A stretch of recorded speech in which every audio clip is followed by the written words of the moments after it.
All right, so New Jersey Democrats are defending their actions of storming a Newark ICE facility on Friday that ultimately resulted in the arrest of the city's mayor.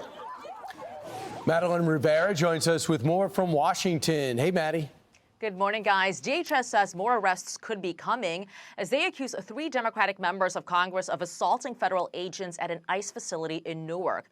The lawmakers say it's the agents that escalated the situation. People just are afraid of this un-American hyperactivity, this weaponization of law enforcement, and the consistent lying. They made this a violent scene that we were unfortunately all a part of, and it's something that should really shock all Americans. The lawmakers say they wanted to conduct an oversight visit at the ICE facility when a scuffle broke out with federal agents. DHS is pointing to this video that they say shows at least one representative, LaMonica McIver, in the red, shoving her way past a DHS agent. They say she body slammed the officer, an accusation McIver rejects.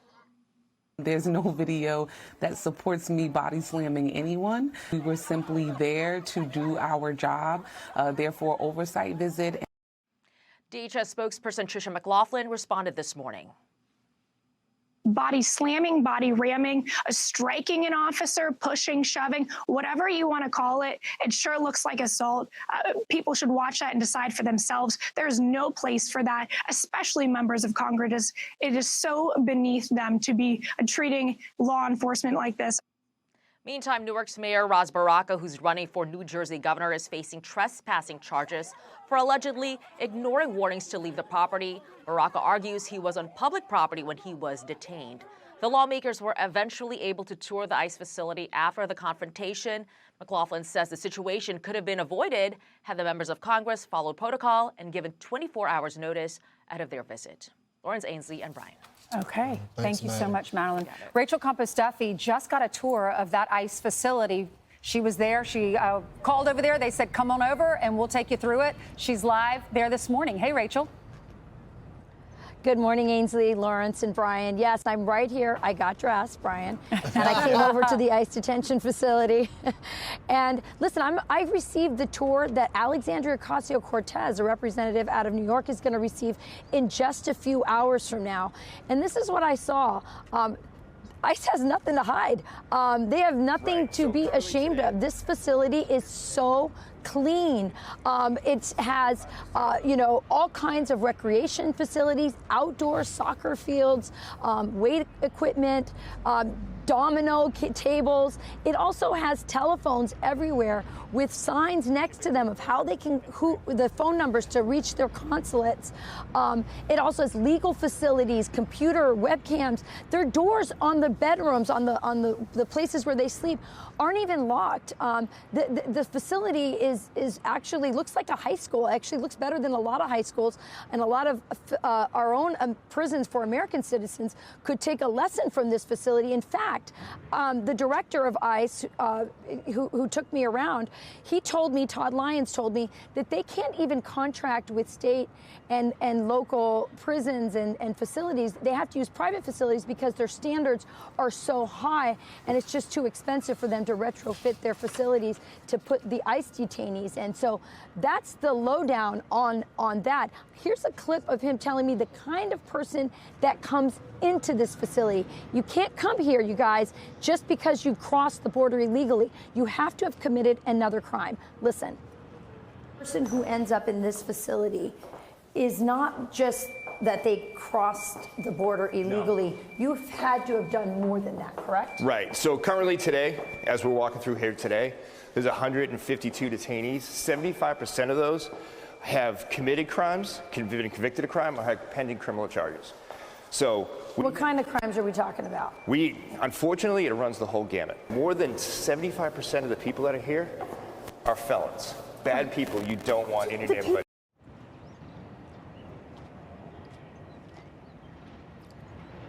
Yeah, guys, more proof that, Democrats just love to defend the worst kind of illegal immigrants. So these are rapists, murderers, people accused of burglary and other felonies. Here's another thing that I found really interesting. Everywhere you go, in Spanish and English, there are signs up that say, Do you want to go home? ¿Quieres ir a tu casa? And it gives you a phone number that you can call to self-deport. Or you can also just tell somebody in the facility, hey, I'm ready to be done with this. I just want to go home to my country. If you do that, the American government through ICE will arrange within 48 hours a free flight and $1,000 so you can get out. So the idea that they are here with no agency, that they are being, detained with no choices, that's not true. They have a choice to self-deport, and they make it really easy. Rachel, I'm just curious, and this is the director for all of ICE in the country, and I know you were there touring this facility.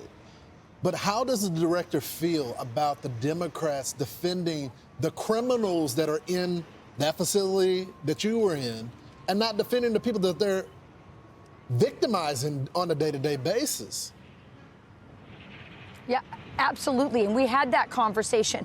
We also talked about why they're not out defending or standing up for and looking into oversight at our own prisons for our own American citizens. I know I talked to Representative Claudia Tenney on Fox and Friends Weekend, and she told me the conditions are deplorable in her state of New York for prisoners. So I'm not sure about that. I'll tell you what I thought, and this will ring true with you as well, Lawrence, because you were there in Uvalde.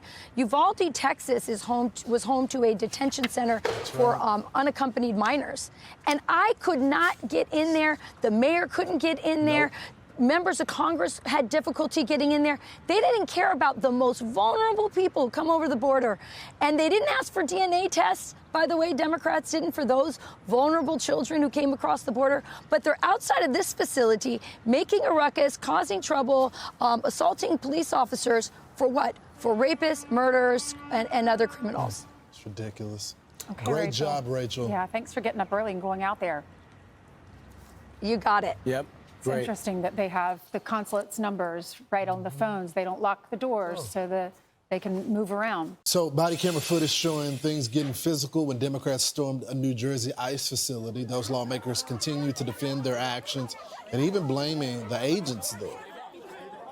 People just are afraid of this un-American hyperactivity, this weaponization of law enforcement. We were getting reports prior to our tour that children were there. We did not know the status of the facility or the status of the detainees. And so that is why we showed up there to do our job. They made this a violent scene that we were unfortunately all a part of. And it's something that should really shock all Americans.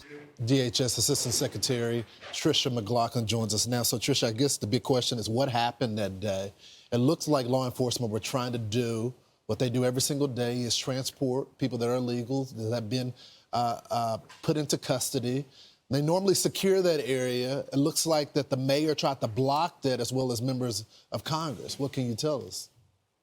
Yeah, Lawrence, these members of Congress and protesters, a mob of protesters, stormed this gate to try and enter the detention facility. The detention facility holds members of MS-13, child rapists, murderers, arsonists, drug traffickers, American killers. And for them to try and get these individuals out is just beyond the pale. We know that the mayor, we know these members of Congress want their 15 minutes of fame so desperately, but they're willing to do it at the peril of the safety of our brave law enforcement and even the detainees as well, Lawrence. Tricia, why didn't y'all charge them? Because it's simple. We did charge the mayor. Well, not just the mayor, but the members of Congress. I'm looking at them pushing on law enforcement, trying to get into the facility. If it was any other average American citizen, they would have been charged with assault on cop and obstruction of justice. They should be charged. Why not? This is an ongoing investigation, Lawrence, but you're absolutely right. These members of Congress, this mayor, and these protesters are not above the law. If they had wanted a tour, we will easily facilitate that for them. We actually laid out the guidelines on our DHS Twitter that show you need at least 24 hours of notice to these ICE detention facilities to make sure that staff, that detainees, and that our law enforcement are safe and there's proper protocols and proper channels followed. Here's one of the representatives responding to body slamming agents. Let's watch it. Honestly, do not know how to body slam anyone. What you're watching in a video, and we don't have all of the body cam, and we hope that all of the body cam is released. It was a very tense situation. It unfortunately did not have to be like that. They created that confrontation. They created that chaos. So did your agents create this confrontation? Absolutely not, Lawrence. They were just simply doing their job and trying to keep the facility safe. Body slamming, body ramming, striking an officer, pushing, shoving, whatever you want to call it. It sure looks like assault. People should watch that and decide for themselves. There is no place for that, especially members of Congress. It is so beneath them to be treating law enforcement like this, our brave law enforcement. We thank them for keeping that facility safe and keeping Americans safe every single day. So, Tricia, they later got a tour of the facility. What happened once they received a tour? Did they see anything that was wrong? Well, Lawrence, you'll probably remember that part of the reason that they were protesting apparently is because they were saying we didn't have the right permitting, we didn't have the right inspection, which is absolutely false. We had all the right permitting, all the right fire code inspection, electrical inspection, safety inspection. But in a press conference afterward, just showcasing that they want their 15 minutes of fame, they actually said that the conditions in the facility were quite good and up to snuff. So it's pathetic, and we won't stand for this in this administration. We're not playing games with the safety of our law enforcement. When can we expect, real quickly, because I got to run, when can we expect to hear from law enforcement on if charges are going to be pressed? I just think it's a dangerous precedent to set. When should we hear from law enforcement on that, real quick? I'm going to leave that to the Department of Justice, but this is an ongoing investigation and everything's on the table, Lawrence. Roger that. Thank you so much for joining the program. Thank you. I'm Steve Ducey. I'm Brian Kilmeade. And I'm Ainsley Earhart. And click here to subscribe to the Fox News YouTube page to catch our hottest interviews and most compelling analysis.